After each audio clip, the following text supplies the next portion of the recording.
messieurs, bonsoir. Il est 20h sur les antennes de la télé Futur Média. C'est parti pour le sommaire de cette édition avec l'Alliance des syndicats de la santé et de l'action sociale qui est sur le pied de guerre. Elle va boycotter le programme élargi de vaccination, une mesure qui entre dans leur 14e plan d'action. Pendant ce temps, la vaccination contre le cancer du col de l'utérus a débuté. Le médecin-chef régional de Dakar rassure les populations sur les rumeurs soulevées par rapport aux effets secondaires du vaccin. Vous l'entendrez dans ce journal. Soupçon de fraude électorale, Birahim Seck accuse le gouvernement de nourrir les soupçons. Le coordonnateur du Forum civil rappelle que l'article L48 donne la possibilité aux partis politiques et à la Sénat d'accéder au fichier électoral. Mawlud 2018, GFM et le comité d'organisation de Tivaouane 2018 à pied d'œuvre pour une réussite de la couverture médiatique de l'événement. Des engagements ont été pris de part et d'autre. Et puis le top départ du championnat national de Ligue 1 de football ce week-end. Analyse des forces en présence dans ce journal. Le Casa Sport de son côté est miné par une division au sein de son comité de supporters Allez Casa. Voilà le sommaire de ce 20h. Dans quelques instants, le développement.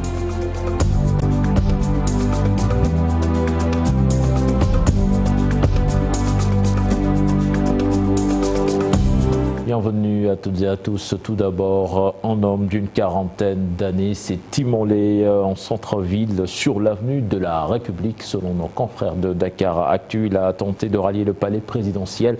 L'homme en invalide a été intercepté et conduit d'urgence dans une structure sanitaire dans un état critique.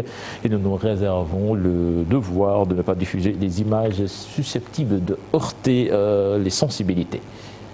L'Alliance des syndicats de la santé et de l'action sociale décide de boycotter le programme élargi de vaccination, une mesure qui entre dans leur 14e plan d'action. Ces syndicalistes disent en avoir marre du mutisme des autorités. Les détails dans cet élément signé à Maïmouna Ndiaye et Amadouba. Sa colère, il ne le cache pas. Maladie Thiam se dit dépassé par la démarche des autorités. Le syndicaliste clame haut et fort la nouvelle décision de l'Alliance des syndicats de la santé et de l'action sociale. Le boycott du programme élargi de vaccination. Le 13e plan, on avait commencé par boycotter les stratégies avancées, c'est-à-dire à 5 km du poste de santé, et les stratégies mobiles, c'est-à-dire au-delà de 5 km, pour donc les populations qui environnent le poste. Alors nous avions décidé avec ce 14e plan d'action d'arrêter intégralement le PV, à savoir stratégie avancée, mobile et fixe, parce qu'il ne restait que la stratégie fixe. Le vaccin contre le cancer du col de l'utérus, inscrit dans le PV, le président des syndicats de la santé affirme que cette mesure est bien réfléchie. Mais notre problème, c'est que c'est le PV dans son intégralité, dans notre perspective d'arrêter tous les programmes, parce que nous avons commencé par le PNT et par le programme PALU. Il ne restait que le PV, l'ACMU et les urgences. Et donc nous sommes dans cette logique de radicalisation. Le gouvernement donc continue cette politique de diviser pour régner. Le gouvernement aussi continue donc à méconnaître nos revendications.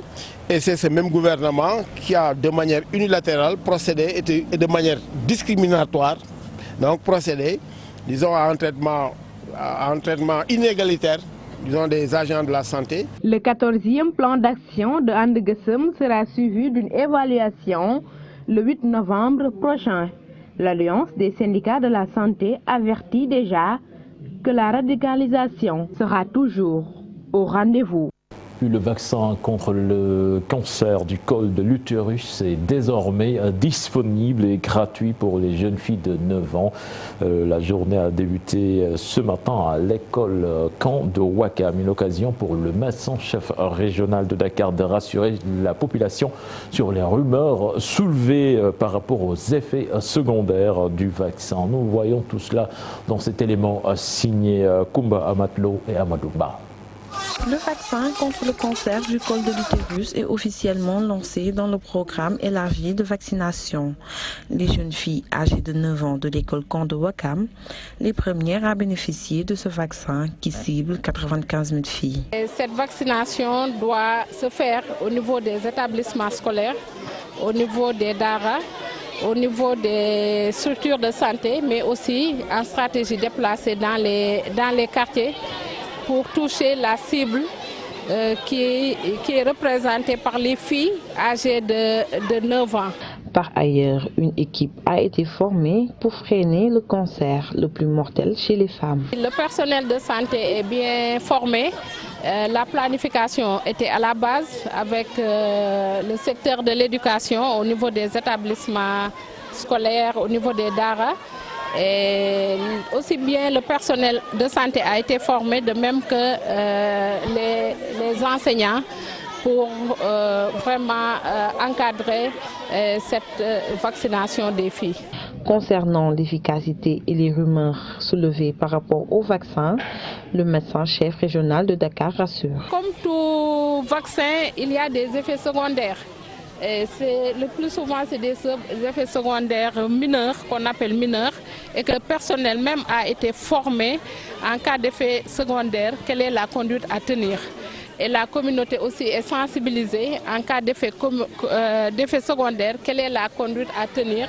C'est d'aller vers les structures de santé. Donc les effets secondaires à la suite d'une piqûre, c'est bien connu. C'est une douleur, une petite douleur qu'on a, ou bien une petite fièvre vraiment qui passe rapidement. Pour rappel, 3 milliards de francs CFA ont été décaissés par l'État pour freiner ce cancer qui enregistre un taux de décès annuel de 30%. Nous allons à Saint-Louis à présent, à l'école Cheikhou Touré de Guet-Ndar, où les parents d'élèves ont décidé de déchirer l'arrêté préfectoral. Ils ont ouvert la porte de l'école Cheikhou Touré fermée depuis la rentrée. Ces parents d'élèves menacent de maintenir les 800 élèves du quartier durant toute l'année scolaire si le préfet maintient sa position. Les détails dans cette correspondance signée Ousseynou Diop et Habib Sek. Les parents d'élèves de l'école Cheikhou Touré de Guet-Ndar ont mis leurs menaces en exécution. Ils ont ouvert la porte de l'établissement, fermé depuis le début de l'année scolaire, suite à un arrêté préfectoral. Ces parents d'élèves demandent l'arbitrage du président de la République Macky Sall et rejettent la décision des autorités locales de fermer l'école. La déclaration que nous sommes censés faire aujourd'hui, c'est d'appeler le président de la République et d'attirer sa responsabilité. Nous demandons au président de la République que nous voulons que l'école Cheikhou Touré soit ouverte. La décision du préfet est une décision insensée, infondée. Pour rappel, le 6 mars dernier, la furie des vagues avait provoqué des dégâts sur la façade ouest de l'établissement. Face à l'insécurité qui menaçait les apprenants, les autorités avaient pris la décision de fermer l'école et de redéployer une partie des élèves de Cheikhou Touré dans d'autres établissements. Selon leur porte-parole du jour, la décision du préfet ne passera pas. Nous demandons que l'éducation de nos enfants soit assurée par le président de la République. Nous condamnons carrément cette décision qui veut fermer l'école Cheikhou Touré. C'est ça aujourd'hui l'appel que nous voulons faire aujourd'hui.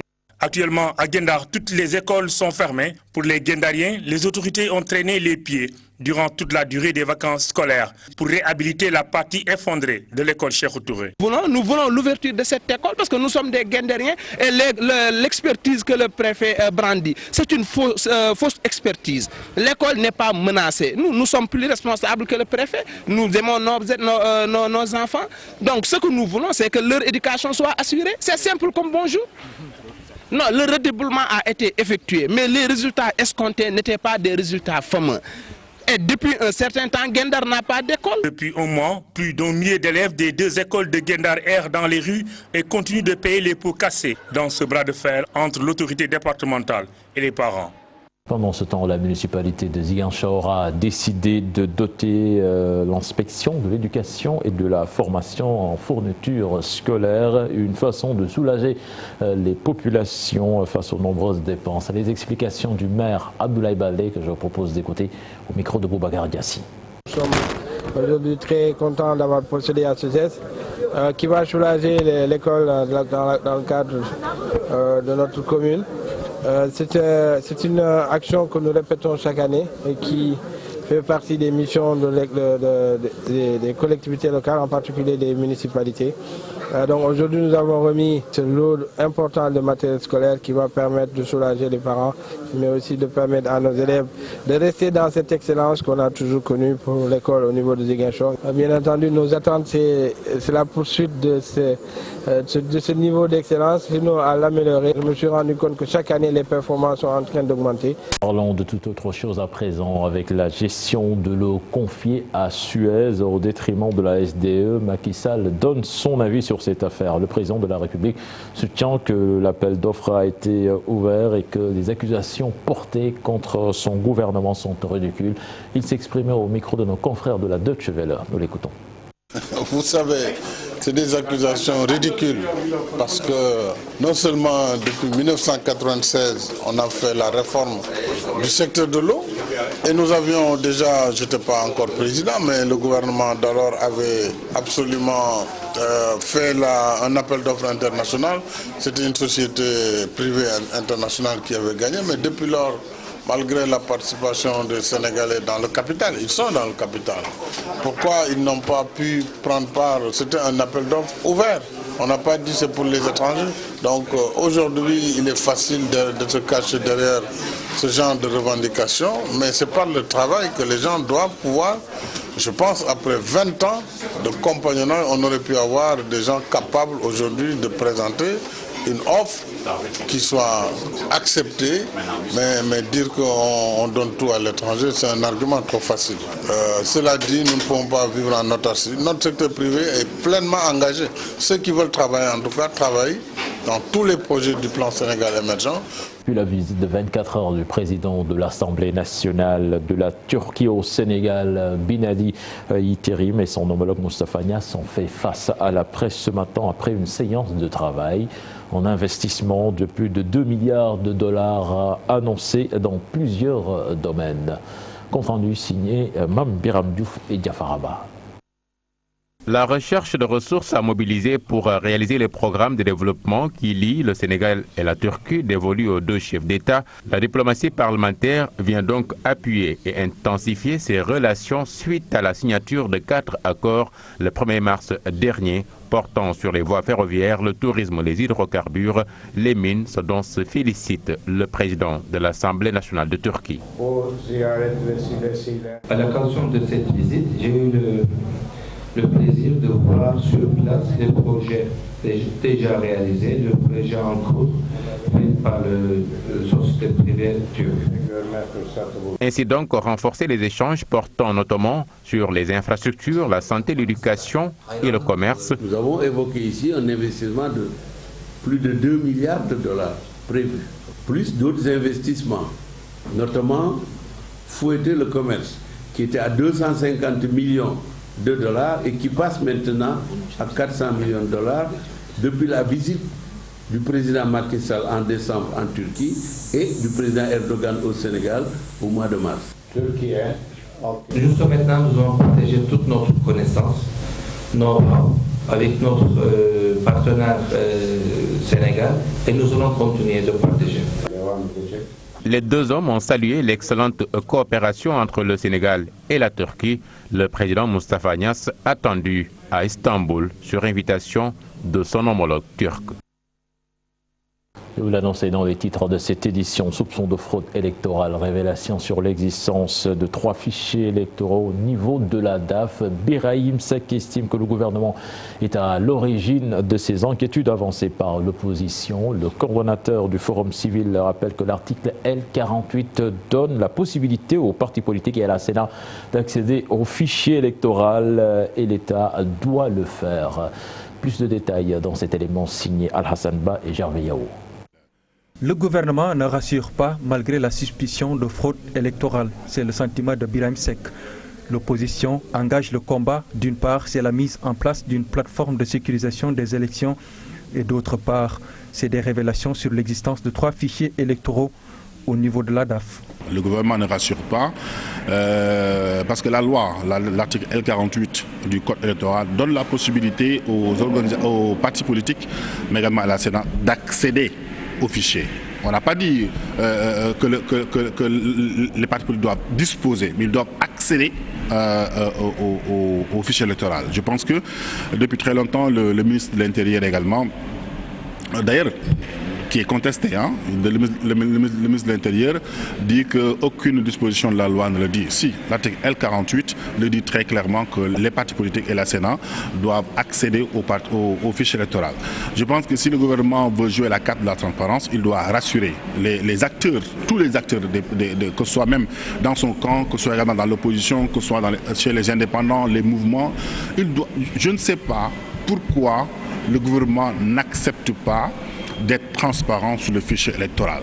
Transparence ou pas, selon Aly Ngouille Ndiaye, la mise à disposition du fichier électoral est réglementée 15 jours avant les élections. Les candidats peuvent obtenir le document, mais pour le moment, l'opposition est convaincue que le pouvoir en place veut frauder les élections. S'il n'y a pas de partage d'informations électorales, s'il n'y a pas de partage de documents électoraux, un partage de documents pour tous les acteurs, bien sûr, les uns peuvent dire qu'il y a fraude, les autres également pouvons contester. Mais pour dissiper ces suspicions de fraude, il faut impérativement que le gouvernement accepte de partager les documents électoraux. C'est une compétition nationale. Vous savez, la fraude, c'est quand on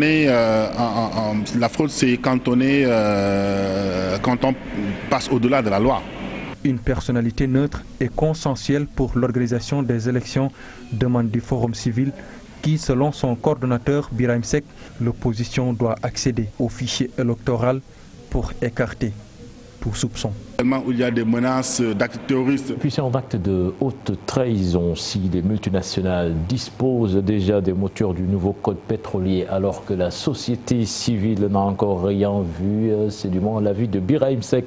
Le Forum civil a tenu un atelier ce matin avec des journalistes pour discuter du blanchiment de capitaux et le financement du terrorisme dans le secteur des ressources naturelles. Birahim Seck, que je vous propose d'écouter toujours au micro d'Al-Hassan Ba.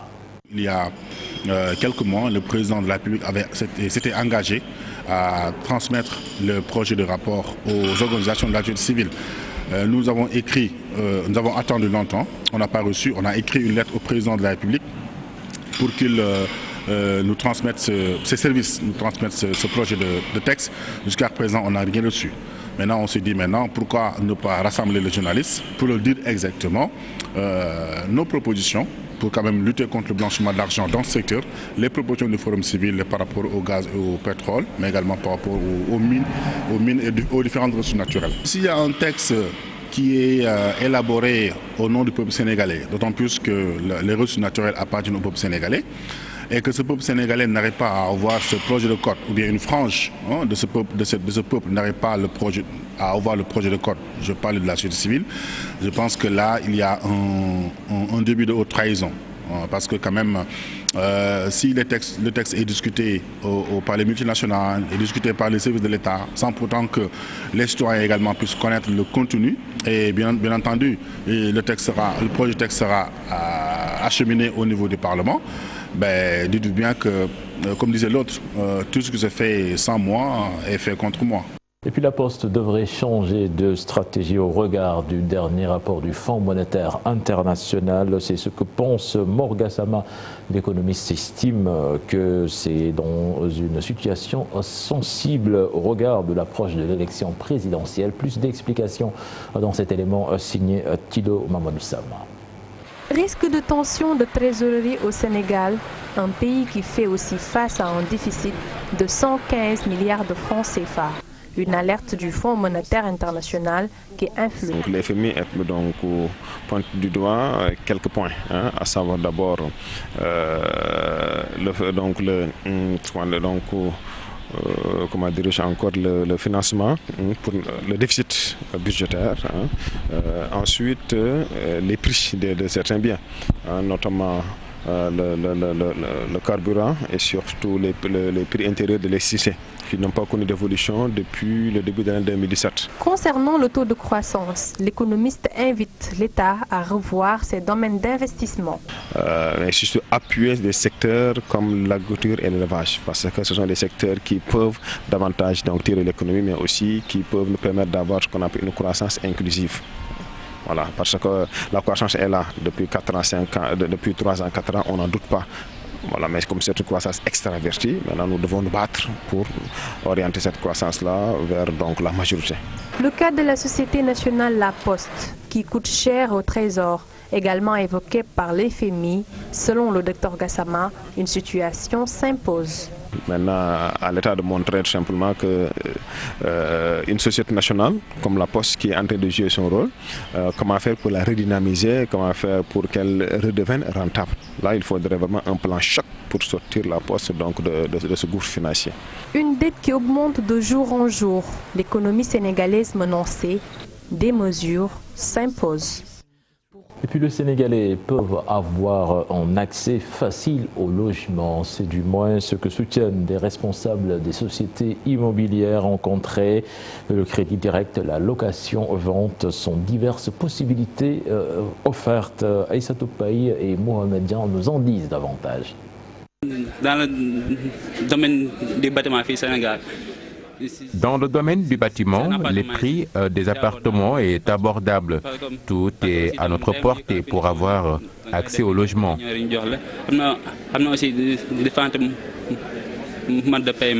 Est-il aisé de trouver un logement à Dakar? Oui, affirme cet étudiant. Les sociétés immobilières aussi sont du même avis que ce jeune garçon.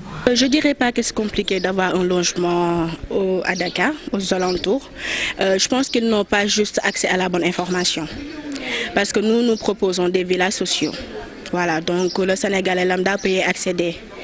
Donc nous proposons des villas moins de 150 mètres carrés qui est vendu à 15 millions. Donc les 15 millions, nous proposons des modalités très souples. Déjà, il y a le système crédit direct.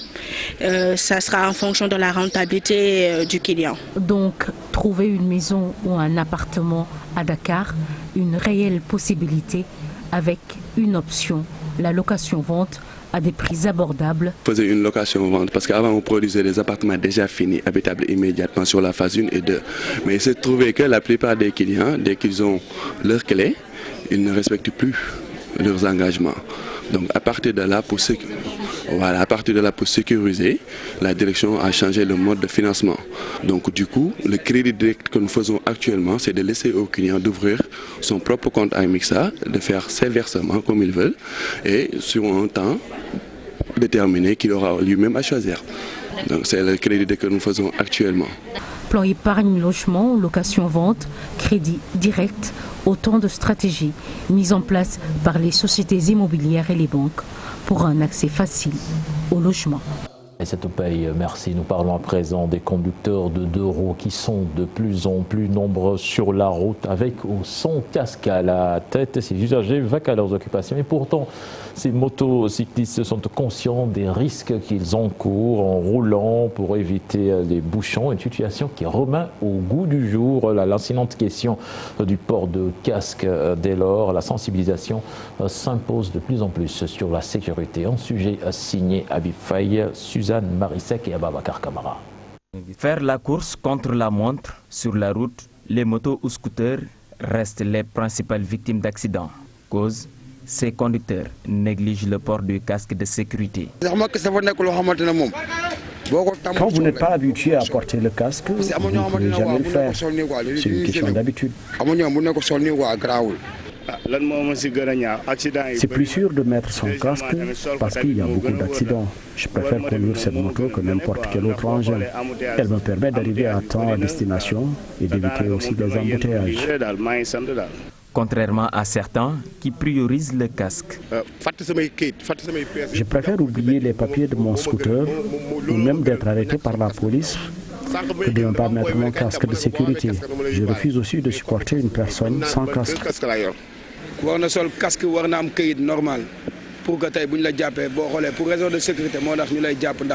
Pour des raisons de sécurité, chaque conducteur doit se munir d'un casque et des papiers de sa moto. Victime de multiples accidents sur la route, Mamadou, ce garagiste revient sur les faits. J'ai été victime de plusieurs accidents, mais Dieu merci. Dernièrement, un camion m'a heurté. Heureusement, je l'ai vu en premier. Vous imaginez si je n'avais pas mis de casque.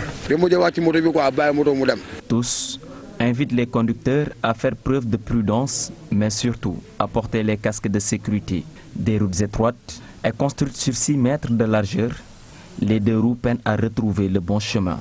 Ils sont obligés de se faufiler entre les voitures pour arriver à destination, mais sans tenir compte du danger qui les menace. Je l'annonçais dans les titres de cette édition Gamou de Tivaouane 2018, le groupe Futur Média a rencontré le comité d'organisation pour préparer la couverture médiatique de l'événement. Des engagements ont été pris de part et d'autre pour que la couverture se passe dans d'excellentes conditions. Dissa Prera, Radim Sissé. À peine sortis du Grand Magal de Touba, cap sur Tivaouane, les responsables du groupe Futur Média ont tenu une séance de travail avec le comité d'organisation du Gamou. Objectif, échanger sur les voies et moyens d'améliorer la couverture médiatique de ce grand événement. Je suis vraiment très rassuré quant à l'organisation, en tout cas cette année, et surtout la prise en charge du groupe Futur Média, de son équipe, parce que le plus important, c'est que en fait, les équipes puissent donner un rendu de qualité par rapport à l'événement. Qu'on ne puisse pas sentir, en tout cas, de différence entre les différentes confréries. Ce qu'on a eu à réaliser pendant le Magal de Touba, qu'on puisse, en tout cas, le faire au niveau du Mauloud cette année. Des discussions qui ont porté sur les conditions de travail, d'hébergement, de restauration, entre autres, des inquiétudes soulevées, mais le comité d'organisation rassure. On est venu aujourd'hui avec le groupe GFM faire une petite réunion de mise à niveau et d'aplanir certaines choses, parce qu'apparemment il y a eu plein de problèmes l'année dernière. Nous, au niveau de la cellule Zawiya Tijane, on va essayer avec les maigres moyens qu'on a, on va essayer de travailler avec eux pour essayer d'aplanir beaucoup de choses, beaucoup de problèmes qu'ils ont rencontrés l'année dernière. On va essayer de faire ce qu'on peut faire, parce que c'est pas toujours évident.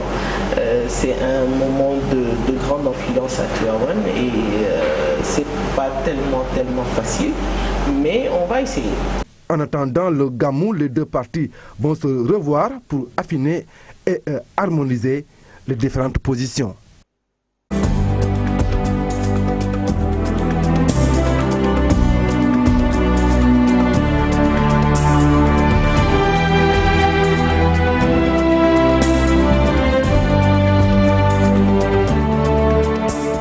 Ligue 1 sénégalaise, la saison 2018-2019 démarre ce week-end. Le Giraffe de Dakar, champion en titre, va-t-il conserver son titre? Quelles équipes vont participer à la lutte pour le titre?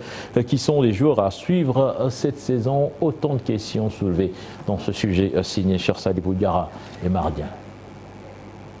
Il est toujours difficile de faire des pronostics sur le futur champion de la Ligue 1 sénégalaise de football professionnel. Toutefois, le champion en titre Giraffe et son dauphin Génération Foot partent favoris pour la saison 2018-2019. Depuis le début du professionnalisme, il est très difficile pour une équipe de rester au sommet, de conserver son titre. Ça n'a jamais été fait. Le championnat a souvent été très homogène.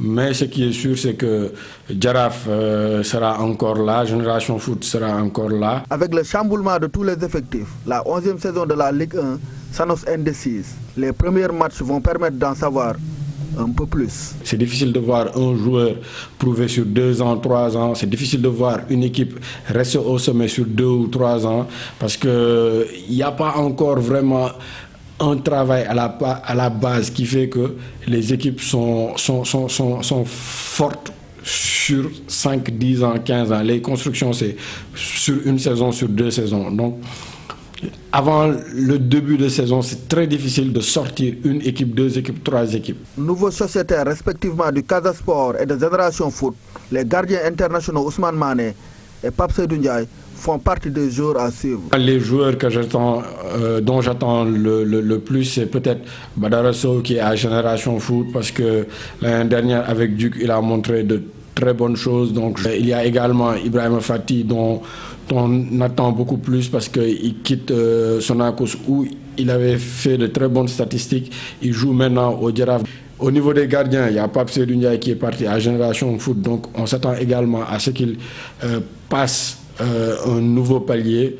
Ousmane Mané, j'attends beaucoup plus, j'attends à ce qu'il revienne dans le haut niveau, au top de sa forme. La première journée de la Ligue 1 saison 2018-2019 débute ce samedi. À l'affiche, le champion sortant Jaraaf accueille Mbour Petite Côte.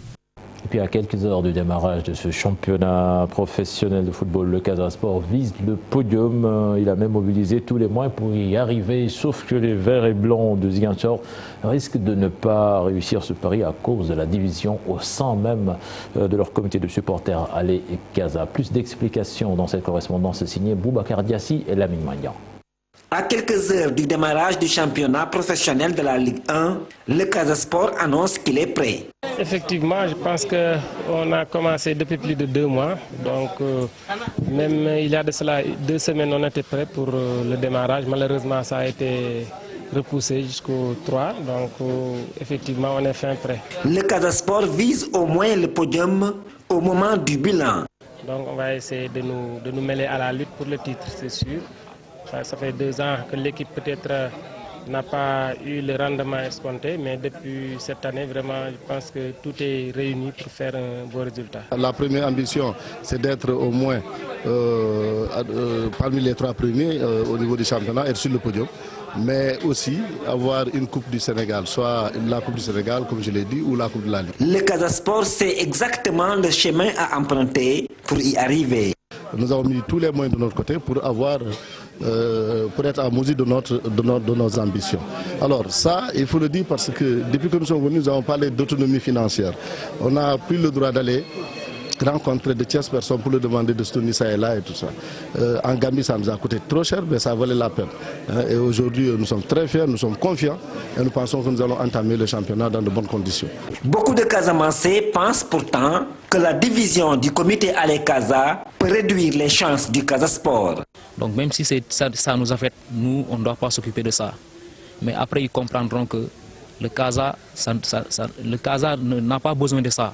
Il n'a pas besoin de 2 groupes, il n'a pas besoin de 2 tendances. Ça ne fait que diminuer les chances, nos chances, quoi. Ce n'est pas quelque chose de bon pour le groupe. Quoi qu'il en soit, les supporters du Casa Sport, qui sont très exigeants, n'attendent que des résultats, rien que cela. Et puis Navetan, la finale de la zone de Mewan s'est jouée au stade Abdul Aziz Ndao de Ngaye Mékhé. Les jeunes en ont profité pour réclamer des infrastructures modernes. Le parrain de cette finale, M. Chersal, le directeur des services du COUD, Cheranta Diop. Ngaye Mékhé, Mewan, ces 2 localités souffrent d'un manque criant d'infrastructures sportives. Les jeunes l'ont soulevé lors de la finale Navetan opposant l'ASC Teranga de Mékhé Village à l'ASC Mourine. Je dois remercier Michel le maire de la commune de Mékhé qui vient de nous doter de cette tribune. Mais comme vous le voyez, l'aire de jeu pose encore des problèmes. Si nous allons au niveau de Mewan, il y a encore ces difficultés-là. Même si par ailleurs nous devons remercier Michel le maire Barangay qui est en train de construire un stade multifonctionnel au niveau de Mewan. Peut-être espérons que dans 1 an, ça va se terminer. Mais le problème infrastructurel, c'est un problème majeur auquel les jeunes sont confrontés. Le chef des services administratifs du Centre des œuvres universitaires de Dakar, le parrain de cette finale, se dit comblé. Pour lui, tous les moyens sont mobilisés pour aider les jeunes de Mewan. C'est une fête de la jeunesse qui réunit 14 villages de la commune de Mewan.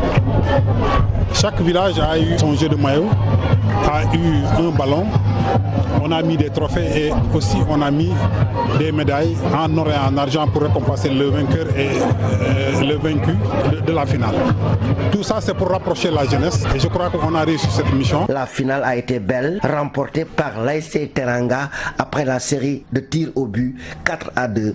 Le stade Abdou Aziz Ndao a fait le plein et il y avait de l'ambiance. Cheranta Diop, merci. C'était le dernier élément de ce journal. Prochain rendez-vous pour l'information, ce sera à 0h avec le tout en images. Excellente suite de programme en compagnie de la Télé Futur Média. Au revoir.